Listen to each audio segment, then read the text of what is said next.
চোখ, নাক দিয়ে রক্ত পড়া একটি গুরুতর সমস্যা।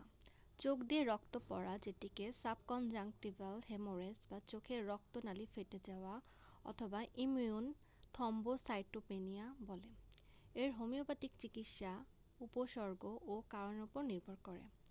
হোমিও ওষুধ কী কী? অ্যাকোনাইট, হঠাৎ ভয়, দুশ্চিন্তা বা ঠান্ডা বাতাসের পর রক্তপাত, চোখ লাল জ্বালা পড়া। বেলাডোনা, চোখ টকটকে লাল, ফুঁসে ওঠা রক্তনালীর মতো, রক্তচাপজনিত সমস্যা থেকে রক্ত পড়লে কার্যকর। হেমামেলিস ভার্জিনিকা, চোখ বা শরীরের অন্য অংশে রক্তপাত, রক্ত পড়ে কিন্তু ব্যথা কম থাকে। আর্নিকা মন্টানা, চোখে আঘাতের কারণে রক্ত পড়া, ব্যথা, কালশিটে ভাব, ফুলে যাওয়া। ফসফরাস, রক্তপাত প্রবণতা, চোখ ছাড়াও নাক মুখে রক্তপাত হয়। দুর্বলতা, মাথা ঘোরা থাকতে পারে।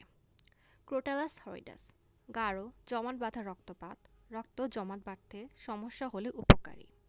হোমিওপ্যাথি রোগ নয়, রোগের চিকিৎসা করে, তাই ধাতুগত চিকিৎসা করতে হবে। ডাক্তারের পরামর্শ ছাড়া নিজে নিজে কোনো ওষুধ সেবন করবেন না, বরং নিজের ক্ষতি হবে।